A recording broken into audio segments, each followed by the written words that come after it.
I tend to keep emails probably something like the way I imagine Angilee kept pieces of fabric, not necessarily with a particular project in mind or purpose, but because I like the colors and the textures, so to speak. So I have some emails from Angilee. Most of them are either communications about preparations for children's story, which she did here at the church for a stretch of time, or else they are her responses to my sermons or comments on worship experiences, especially if those worship moments stirred particular feelings for her. The most recent email I have from Angilee is from the day after Easter, almost exactly a year ago. She sent the email on April the 5th, 2021. Those of you who were here last Easter will remember that we were outside for worship that Sunday down by the pavilion at the west end of the church property. It was our very first in-person worship service after more than a year of being physically apart from each other for worship. This is what Angilee wrote to me that day, that next day, the day after that outdoor Easter service. She wrote, "Thank you and all who helped make yesterday so special. As I walked away, I also thought, people will be here for an hour yet. It's like a special meal," she wrote. "Good meals don't just happen." Those words reminded me then and remind me now that Angilee understood that our life together should be nourishing, life-giving, encouraging, renewing. She understood the importance of work and preparation, and she understood the delight of grace and connectedness. That short email message was so much in character for her in terms of awareness and expression, an economy of words, right to the point, set in the context of service, community, and gratitude. It reminds me how much she delighted in being part of this congregation, even as it reminds me of her unique personality and presence. And Angilee was unique. She was so ever-present, ready to pitch in, hardworking, generous, and diligent, sometimes abrupt, but often with a long-term view and a long-range plan. No nonsense, and yet sensitively aware. I can't really think of anyone else quite like her. And there's still moments when I can hear her voice, and I still expect her to walk around the corner. And so here we are today, gathered to share in this memorial service because of who Angilee was, because she fed us and clothed us and taught us and questioned us and encouraged us and loved us. And because we loved her and we want to honor her and remember her and celebrate her life, her faith, and her witness, we want to acknowledge the importance of her presence in our lives. I hope that in this hour of worship together, as well as in the conversations that will follow, that each of us will find moments to smile broadly as we remember, and also moments to look at and gently hold the sadness that we feel as we think of her passing. And I hope that we can also hold each other in the ways we need to be held and nurture and nourish each other, perhaps in a way a special meal would. The kind of meal that Angilee was imagining a year ago at Easter when she delighted that we could finally be together again. I invite you to enter into this time open to your grief and filled with your gratitude for Angilee's life and our life with her. Let us pray. God, who knits us together with purpose and with beauty, God of practical matters and deep feelings of the heart, be present with us as we remember Angilee and celebrate her life and testify to her faith. Move among us with the invitation to live renewed lives of rich relationship, of humble service, of caring and giving. We do indeed pray that you would teach us to love with heart, soul, and mind, that you would transform our darkness into your light, that you would stir us to build new worlds in your name. In the midst of the grief that is still present to us right now, we ask for comfort and healing. In the midst of gratitude that is ever growing in us, we ask for inspiration and strength. Your love will sustain us, O God. We thank you for that love and its expression in Angilee. We pray in the name of Jesus, whose Spirit guides us now. Amen. Please stand for our opening hymn.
It's wonderful to see so many of you here to help us celebrate the dear life of Angilee Miller Beery.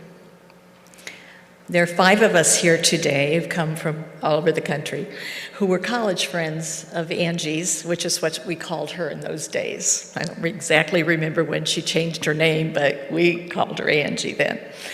And we want to share with you, her family and friends, how very much she meant to us and what precious memories we have of her. I first met her when we were both members of Northern Indiana Youth Cabinet.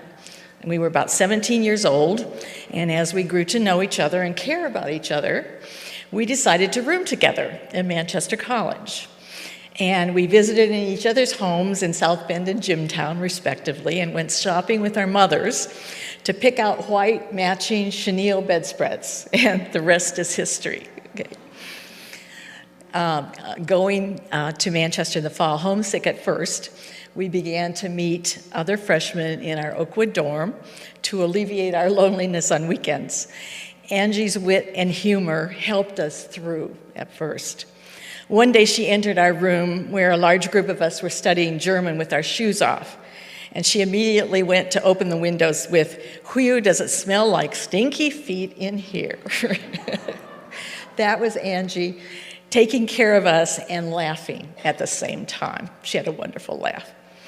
She must have met Leland at her sophomore year. In fact, he said yes, and when he was a senior. And although a very private person, we could tell how much those early interactions meant to her when she'd return elated from her meeting with him. After graduation, we spent several years separated by distance as she began her history as a superb elementary school teacher, and then finally in North Manchester. Years later, I happened to spend 5 years in this area, actually in North Manchester, and my son Brian had her as a kindergarten teacher at Thomas Marshall School. How lucky he was to have had such a dedicated teacher who had endless ideas for projects that would fit the imagination of students and fire them. And Brian, by the way, was visited by this very teacher and her husband and her daughter, and their daughter, at his wedding in California when he was 26. Yesterday, we happened to visit someone in a shop at Winona Lake, and it was a parent whose child had had Angilee as a teacher. And she said she taught from her heart. Isn't that beautiful? As young mothers and working wives, we didn't see each other very often in those early days. But we knew about the birth of Robin and how at 4 years old he was lucky to get a brother, Gary, and that some years later little Allison was born. And we know how very special motherhood was to her. She delighted in caring for her children as they began their special journey as a farming family. Okay.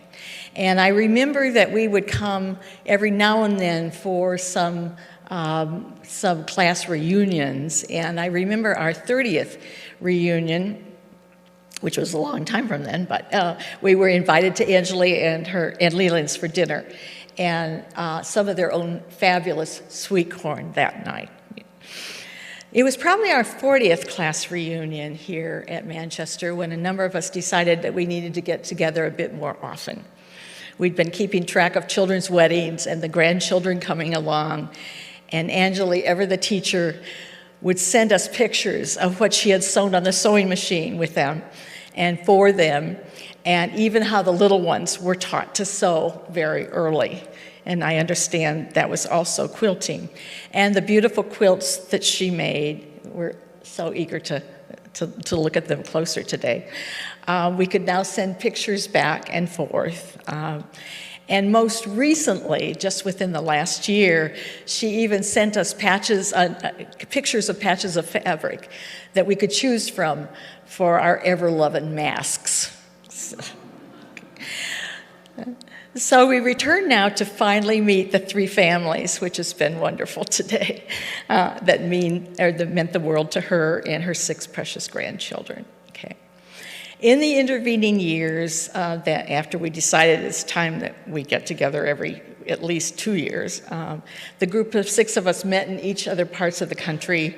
In Virginia with Nancy Capel, in Arcata and San Francisco with me, in Claremont and San Diego with Jackie, at Lake Geneva with Nancy Levine, Nancy Ulrich, and here with Angilee at our 50th class reunion. And some of the pictures that we took, that you will see today, we took during those times. During these get-togethers, we remember how she took care of us. I'm hearing that a lot today, with handy, practical advice, and gave us little gifts. One time it was a seam ripper, and another time something that you were supposed to put in a hard-boiled egg so that before you cooked it, so that it, I can't remember what it did for the egg, but anyway, it was pretty wonderful. And so we come back today because there's such special meaning in our relationship with her. She had a great laugh, an astute mind, a grateful heart, and a meditative soul. She taught me a lot about living simply with loving and caring, even when I was hurting. And finally, I think Annie Lamott says what has happened the best that better than I could say. Death is so hard to bear when the few people you cannot live without die. You will never get over these losses, and you're not supposed to. We Christians like to think that death is a major change of address. But in any case, the person will live fully again in your heart and make you smile at the most inappropriate times. But their absence will be a lifelong nightmare of homesickness for you. Grief, friends, time, and tears will heal you. Tears will bathe and baptize you and hydrate the ground on which you walk. The first thing God said to Moses is, take off your shoes. We're on holy ground. Hard to believe, but the truest thing we know. Thank you.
It's funny what you learn about people after they die. It was Mom's sisters-in-law on the Beery side, Janine, Barbara, and Christine, who pointed out that Mom served as the social director for the Beery family for many years. Janine said she was a Beery for over 50 years and such an important part of our family from the beginning. She quickly became our unofficial social director. Those of us born with the Beery name could never quite pull things together like Angilee could. Indeed, as a Beery myself from the beginning, I can safely say that the person who should be organizing this event is Mom.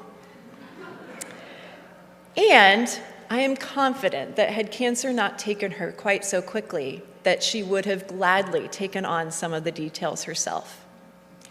I can even hear her voice saying, Allison, you do not have time to be doing this. Let me see what I can figure out. I'll text you. Fortunately, while she can no longer attend to the details surrounding this day, she left us with no shortage of memories, heartwarming stories, and beautiful handiwork, both tangible and intangible, that will continue to inspire and comfort us and honor her life. A life of service, of gratitude, of selflessness, of beauty, and of love. Thank you so much for being with us here today, 7.5 months later, after she died on August 20th, to celebrate our mother, wife, grandmother, aunt, teacher, supporter, and friend. Our dad's youngest sibling, David, was only 9 years old when Mom and Dad started dating. He remembers Mom for the first time coming over for a snowy Sunday dinner at Grandma and Grandpa's house. He said, "Fast forward just a few weeks, still winter, when pain stabbed my right ear, and Dr. Cook confirmed what we already knew, that my eardrum had ruptured.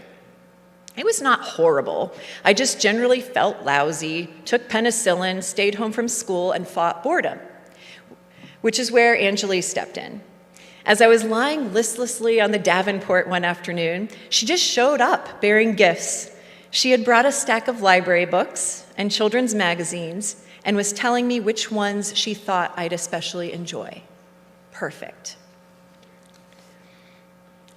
What occurred to me only much later is that this college student, who didn't really know me and undoubtedly had a million things to do, number one, realized I could use cheering up. Number two, recognized the ideal way to do that. And number three, made the time and effort to follow through.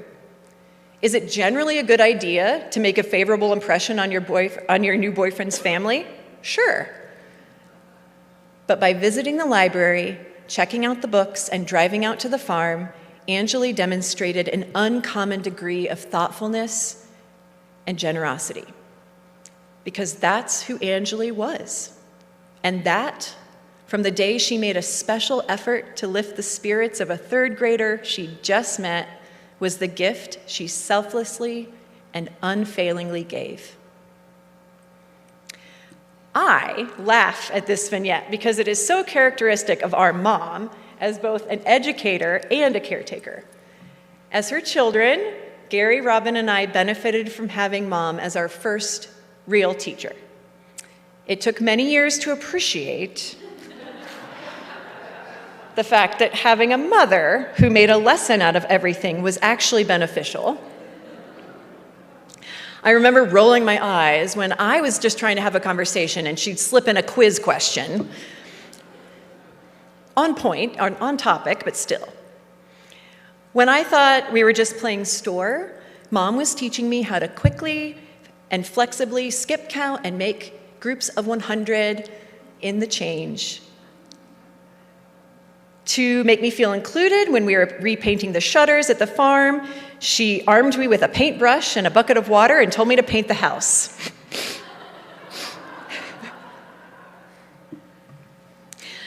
And recently, our daughter Camilla asked me how I learned to type so fast. And I remembered that Mom taught me when I was 9, long before I ever had a keyboarding class. She had a way of making learning interesting and fun, which is something I appreciated even more once my brothers and I started having our own kids. With a child in her arms or on her lap, she engaged them with age-appropriate conversation and stimulation. They named colors on the quilts that covered their laps. They noticed animals and their unique features in the park. They counted cars. As a teacher myself who longs, often in vain, for my 8th graders to be as engaged in learning as they are in TikTok videos, I realize now that Mom wasn't just ensuring that we and our own children know how to count and read and identify colors. She was instilling in all of us how to be curious, lifelong learners, and how, like Uncle David said, to combat boredom. Boredom, she told me, is a choice. I am never bored. Mom was a teacher and parent long before Carol Dweck published Mindset, and we started learning about the power of mindset in learning. While perfectionism is a trait I still reckon with, and I know Mom set high standards for herself, she also modeled how to take mistakes in stride. Friend and quilter Vicki Smith shared that at a Camp Mac quilt retreat one weekend, Mom was sewing several blocks together all in a row. And all of the participants could hear her when she realized that her bobbin had run out of thread. Actually, this happened to her several times. Vicki didn't say this, but I can hear Mom saying, "Arr!" or uttering my favorite, "Oh, crumbum." Who says that? Anyone? No, I didn't think so. The utterance of frustration was always quickly followed by a simple correction. Learning, just like life, does not stop when we make mistakes.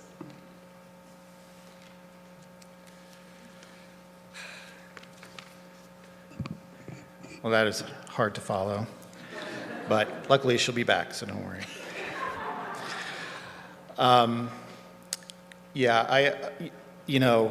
We have a lot of perfectionist streaks in our family that are operative a lot of the time.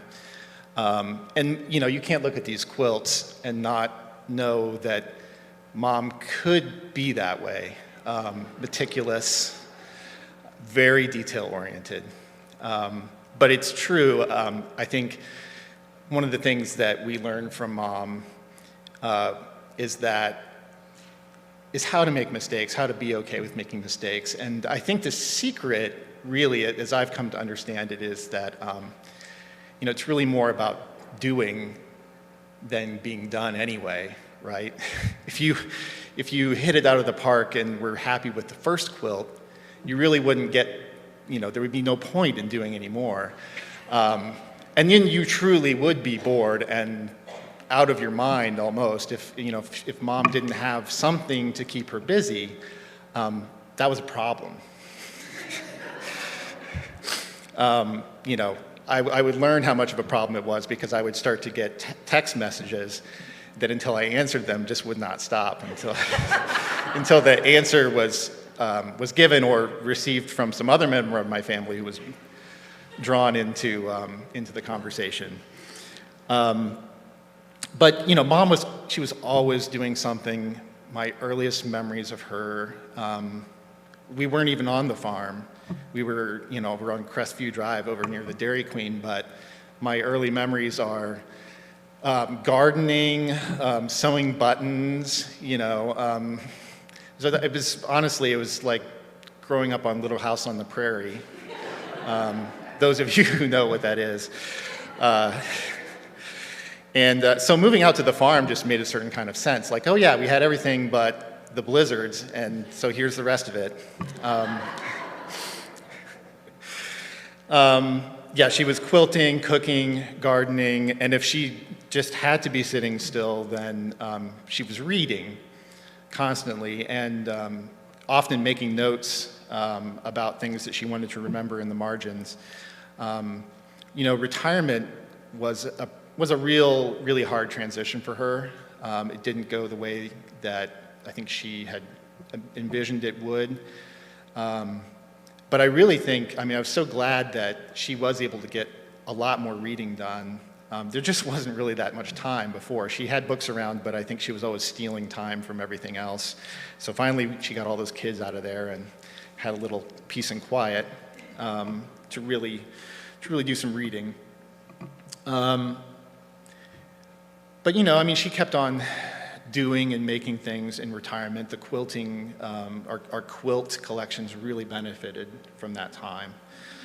And we're so happy to have those reminders of her. But even more than that, I think she loved to share what she knew how to do with others. Our grandchildren were great beneficiaries of this. Cooking, baking, sewing. gardening. They learned all of those things from her.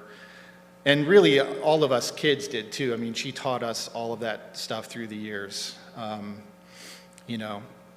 can bake a cake if I have to.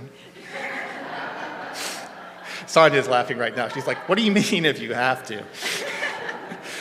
Yeah, I would happily bake a cake and eat it. These are all creative kids, and they need to be kept busy, and she knew how to do it. I came down this morning, we were all out at the farm, to two of the good glass cups, full to the brim with marbles. And I kind of wish that I hadn't even found out what they were for, because I just loved trying to imagine what they could have been for. They were boba, if you know what that is. They were pretend boba tea, tapioca pearls. But so much of that, and I just trace all of that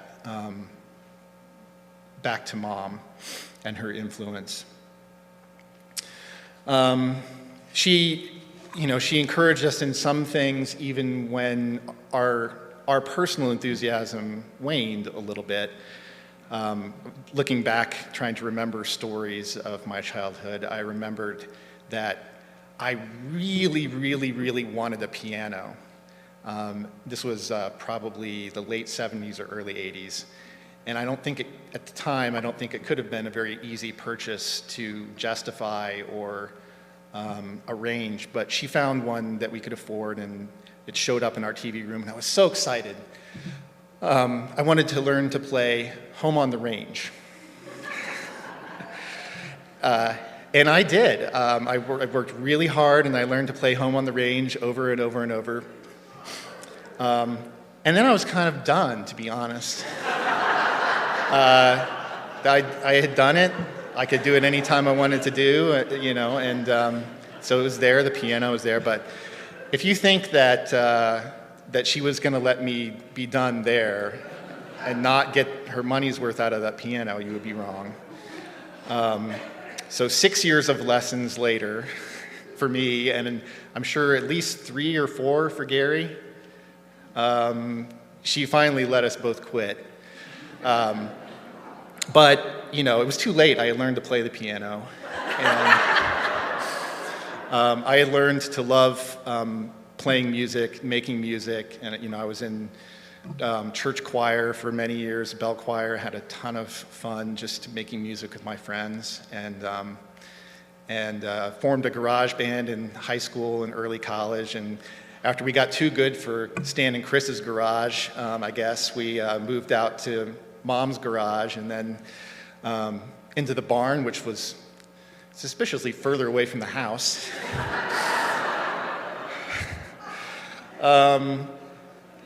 But it was such an important part of my life, and again, it all goes back to her somehow.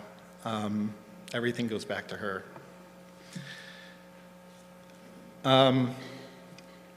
Several of you shared stories of Mom, and thank you so much to everyone who did. They're so precious to have. And certain themes came through over and over too, and I wish, some things I wish I had time to mention everyone, but we would be here all day, folks. We would literally be here all day. One thing that a lot of people mentioned was how much she believed in you personally, and how she just made you feel that. And it's so true. I mean, I guess I didn't realize until much later how universal that was, how much it wasn't just us, but it truly was one of her great gifts. And she was, as Kurt said, she could be, what did you say? Abrupt. In the most lovable way. And so it wasn't the cheerleading that I was often used to in other parts of my life.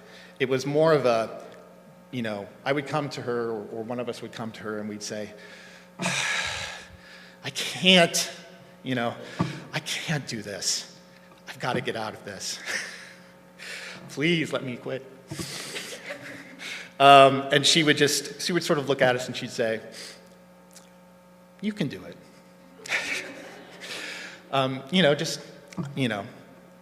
You're wrong, you can do it. Which I think took some getting used to. But it was true, and I think, it occurs to me now that simple,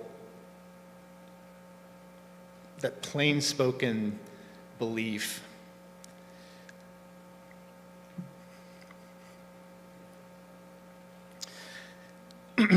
excuse me.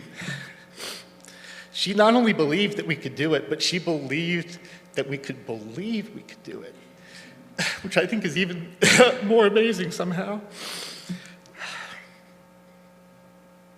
And I'm so happy that she made so many other people feel that way too, because I think it would have been, not a waste, but it was a gift that I'm glad she got to share with as many people as possible.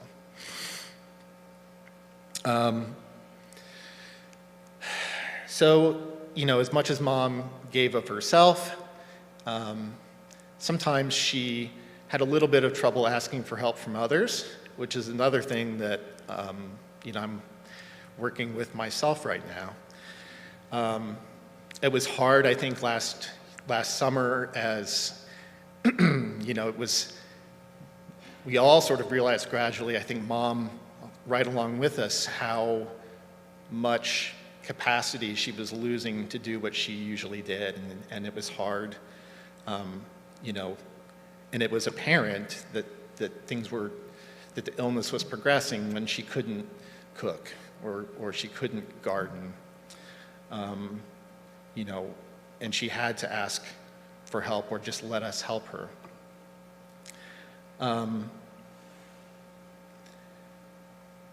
So, a lot of people helped out last year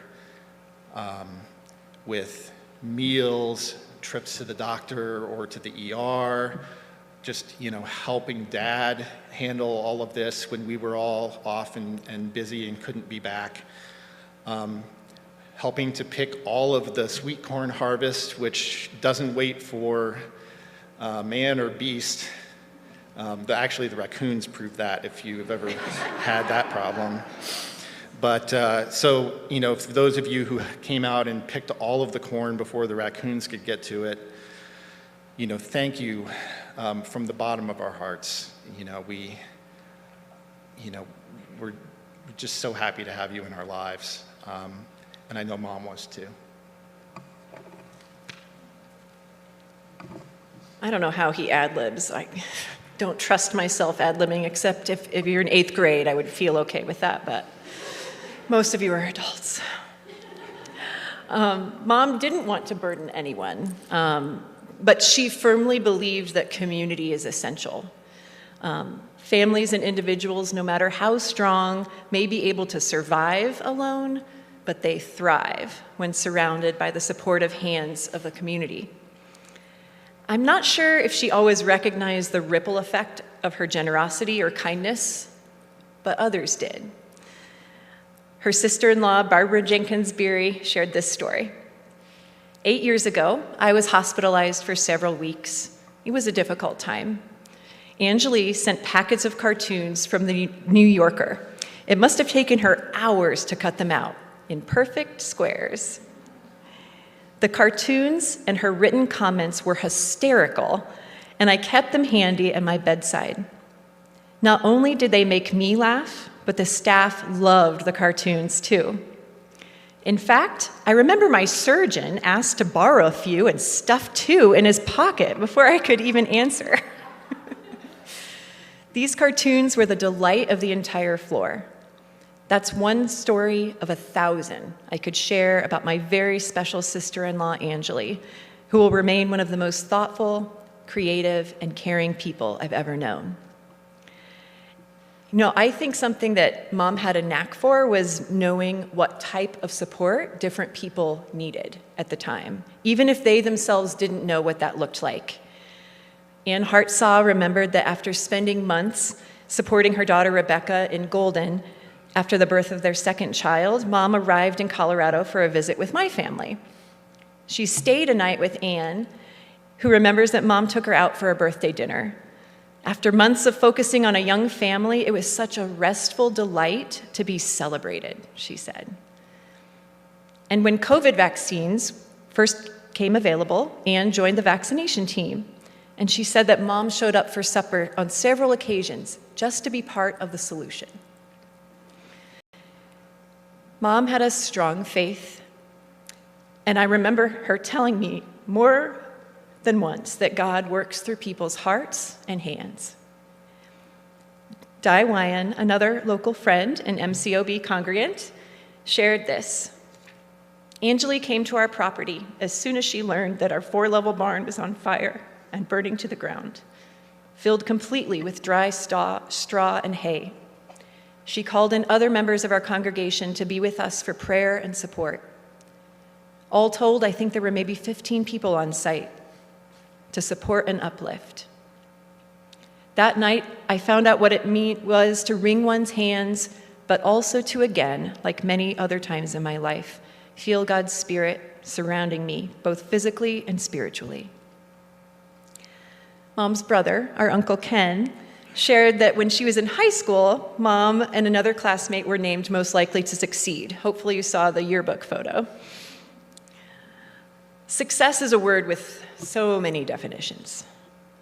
Mom did not become the CEO of a Fortune 500 company, nor did she publish a great American novel, and she will not appear in any history books. But she did succeed. Local friend, cook, and fellow champion of small businesses, Katie Van, shared this on Facebook. Angilee made an even bigger impact on me than I realized at the time. We were definitely kindred spirits in many ways.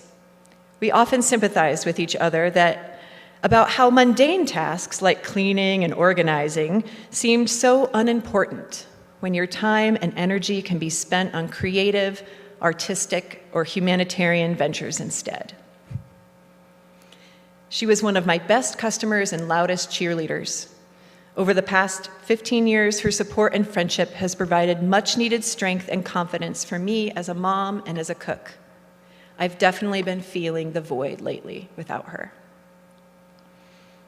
Months later, I still feel this void, as I'm sure many of you do.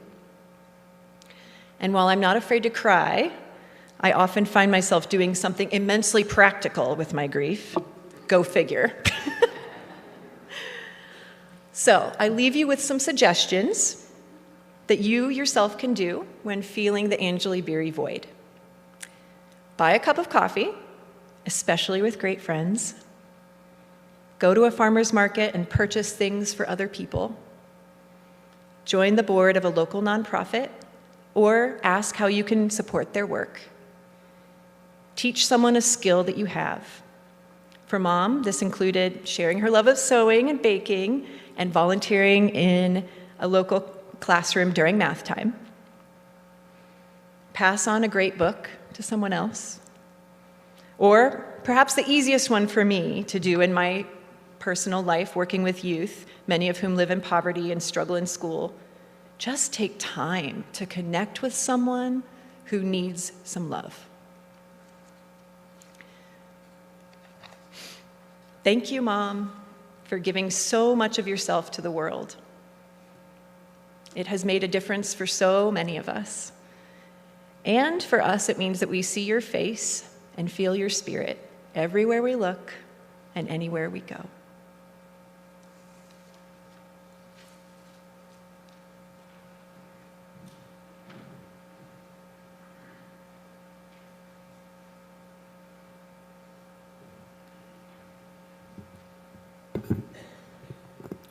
Please pray with me. Moving, creative Spirit of God, you have placed within our hands the opportunity to love and help, receive and weave together the many strands of the wonder of being human. You have given such beauty into the hands of Angilee, and we give you thanks.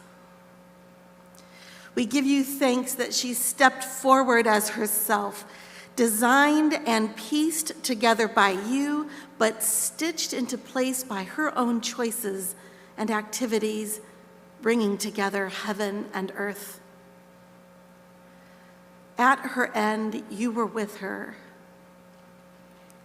in the loving presence and concern of her beloved family, in the presence and love of friends, in the peace of a house filled with her life overflowing, echoes of conversations, in the things that made her laugh and share, her books, her crafting, her purpose. You were with her in the love. Take these stories, words, images that we've just heard as our gratitude for this purposeful life well lived. Wrap them around us as comfort.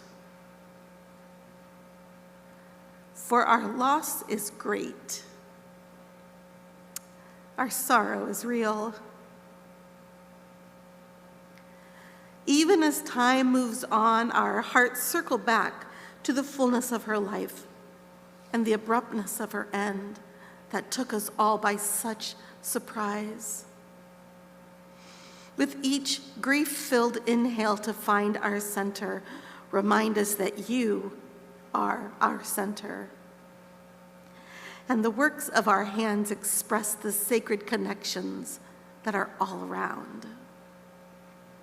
Sharpen our memories so we speak the fullness of Angilee into being time and time again.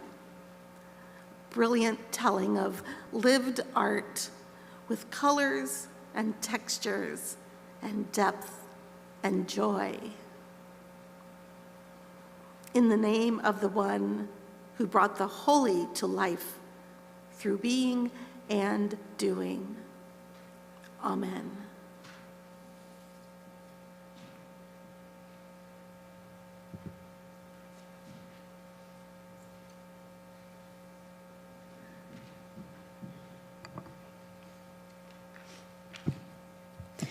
When the Son of Man comes in his glory, and all the angels with him, then he will sit on the throne of his glory. All the nations will be gathered before him, and he will separate people one from another, as a shepherd separates the sheep from the goats. And he will put the sheep at his right hand, and the goats at the left. Then the king will say to those at his right hand, "Come, you that are blessed by my Father, inherit the kingdom prepared for you from the foundation of the world. For I was hungry, and you gave me food. I was thirsty, and you gave me something to drink. I was a stranger, and you welcomed me. I was naked, and you gave me clothing. I was sick, and you took care of me. I was in prison, and you visited me." Then the righteous will answer him, "Lord, when was it that we saw you hungry and gave you food, or thirsty and gave you something to drink? And when was it that we saw you a stranger and welcomed you, or naked and gave you clothing? And when was it that we saw you sick or in prison and visited you?" And the king will answer them, "Truly I tell you, just as you did it to one of the least of these who are members of my family, you did it to me."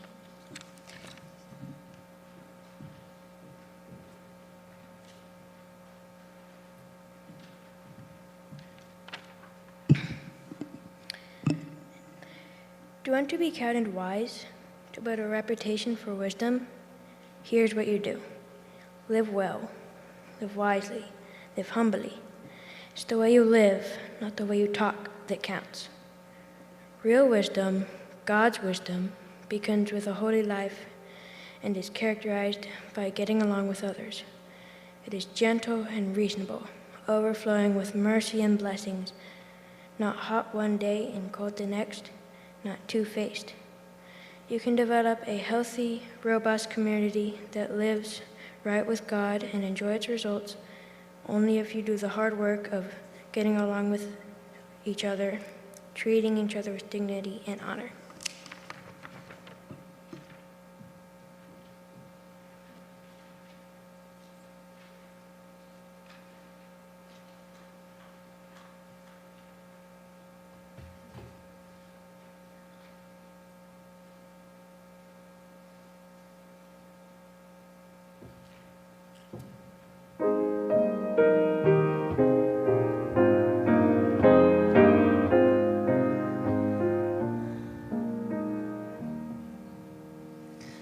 Will you let me be your servant? Let me be as Christ to you.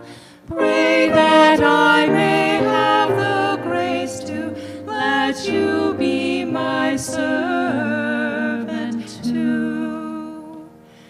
We are pilgrims on a journey. We are travelers on the road.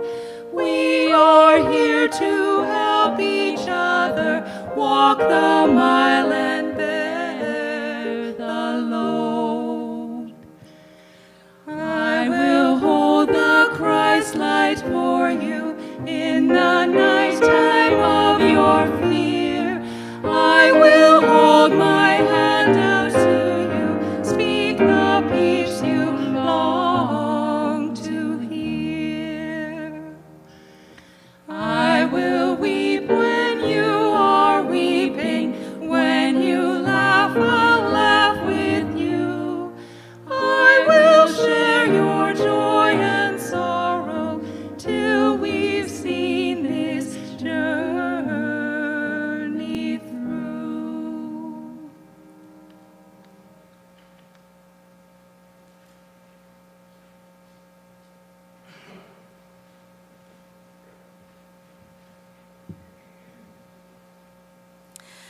She watches over the affairs of her household and does not eat the bread of idleness. Her children arise and call her blessed. These words come to us from Proverbs in the section that is often called the good wife, but the language is more accurately stated as a woman of valor, a woman of substance, a woman of strength. It is a picture of an entrepreneurial spirit who has vision and makes things happen. Angilee was a scrappy powerhouse. Once she learned of a need, envisioned the solution, she set about fixing, creating, making, doing. No idleness when she got going. There's an ongoing activity to the nature of Angilee. Even her name doesn't seem to end. The sound, the vowels, Angilee. When she launched an initiative in your life, she was ongoing. Whether it was a silly shared love for Brussels sprouts, or how she showed up in your life, and your life, and your life. So many lives with know-how, strength, courage, and a sense of the right path and charge ahead action. She anchored a person, a mission, a project into a solid way because she was anchored and solid. My own relationship with Angilee was only for 1 year. That hardly seems possible. She packed so much of herself into that year. I began as one of her pastors just a few months into the pandemic, and my introduction to her was of the persistence and deep care for our church children. When in-person worship and Sunday school came to a screeching halt there the spring of 2020 for everyone, there was a massive effort to bring a continuous sense of connection through new online formats. The Sunday school teachers could have taken the easy route and set aside the effort for the summer because we don't normally have Sunday school in the summer. But Angilee, along with her co-teachers, Sue and Anne, met every Saturday to plan and to learn Zoom, and every Sunday to offer a connection full of love and learning to any child that showed up. Sometimes no one showed up, but they met anyway, or maybe 1 or 4, but the 3 teachers always showed up. In a time of great uncertainty, Angilee, in this teaching triad, offered an anchored and reliable presence to the children because it was so important to do so. In the fall, she showed up with the regathering of our weekly book group, a book group that has met for years, I'm told. We found a way to meet outside and employed the best practices as we were learning them, sitting far apart in the pavilion, wearing our masks, talking as loud as we could. Soon we moved to Zoom and were able to add folks from other cities and other states. Angilee was always fully prepared and fully engaged with the reading, thoughts, and the insight of the books and the other women. Her internet out in the great fields in that great house was a little slow, so she would hold up Post-it notes to get her thoughts across. This book group reads books that deepen and challenge. Angilee was always right there moving the conversation forward in the spirit of the thoughts expressed and for life application. And when she learned that I loved Brussels sprouts, little plastic containers filled with Brussels sprouts, bacon, and other delectable seasonings would appear at the church or on the table at my back door. She was excited to have someone else who loved these odd little green veggies, and I was excited to be a recipient of her edible gifts. My short time with Angilee is deeply meaningful to me. If we look at each other gathered here, the number of stories of persistence, teaching, showing up with intense commitment, broadening the worldview, and sharing of good food, these stories would be amazing and not surprising. Tell your stories often. On this day and many days, and watch the smiles of knowing grow and the heads nod in recognition, and let the tears come to the corner of your eyes. We get to relish with each other all the ways Angilee was true to herself in the manner she chose to live her hands-on life. Caroline read for us a living parable of Jesus, the separating of the sheep and the goats, the surprise of those who did all the things, offering of clothing, welcome, friendship, nourishment, but didn't know they were doing it to Jesus, has often seemed a little far-fetched to me. We know when we're doing something good for someone else. But when we consider the times we were focused not on the good that was being done, the should, the Christian ethic being lived out, we're left with the question of when in life do we not know that we're doing good? I would offer that we are not aware of doing good or meeting needs, of providing for another, when we do so for a friend or family. The action of doing good becomes secondary to the relationship. It is the relationship that drives us and the connection that is important. And this is what Jesus was telling us to be a part of. Make belonging wholesale. Draw everyone in as friends and family, and meet the simple and complex and sometimes life-saving needs as they come up, and see the sacred in everyone. This is indeed what Angilee did. She made friends with the new pastor, with baristas, with businesses, with students, with those struggling to find their way in life, with children eager to learn, with mission, with neighbors, with you. And she brought so much goodness as she quilted and clothed, welcomed, befriended, and nourished others, and likely didn't pay attention that it was good because she was focused on the relationship and engaging in tangible aspects of loving. By living from that place of gospel connection and mutual care, it was not, as I observed in my short experience with her, that she placed herself against another or above another, but rather right alongside another. In the Women's Weekly Book Study, we read the book Braiding Sweetgrass by Potawatomi author Robin Wall Kimmerer. The author is a professor of botany, and her books weave together indigenous earth science and Western research science. The two are alongside one another, informing and teaching rather than competing or negating. Angilee had underlined this passage from page 166 of this book.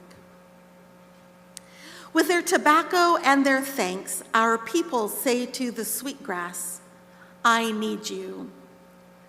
By the sweetgrass's renewal after picking, the grass says to the people, I need you too. Mishkas kenomagwan. Isn't this the lesson of grass? Through reciprocity, the gift is replenished. All of our flourishing is mutual. All of our flourishing is mutual. When Angilee would come round with a batch of Brussels sprouts or a pile of 1,000 masks or ideas for Sunday school, there was a playful dance in her eyes and her broad smile. It was a knowing glint. She picked up on things all around, seeing the good and the bad and the covered up awkwardness of life, and was bold enough to just step into it, try something and then try something else. I'm sure she did the same about her own living, facing the good and the bad and the awkwardness of living. Doing so with those she trusted the most. We are all imperfect in our living, and a woman of valor will find ways to understand and handle all that comes before her. Again, from Braiding Sweetgrass and Angilee's personal highlights. You don't show your love and care by putting what you love behind a fence. You have to be involved. You have to contribute to the well-being of the world. You don't show your love and care by putting what you love behind a fence. You have to be involved. You have to contribute to the well-being of the world. Angilee was involved for the well-being of the world and for each one of us. Thanks be to God.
aim for restoration, comfort one another, agree with one another, live in peace, and let your light shine. And the God of love and peace will be with you. Amen.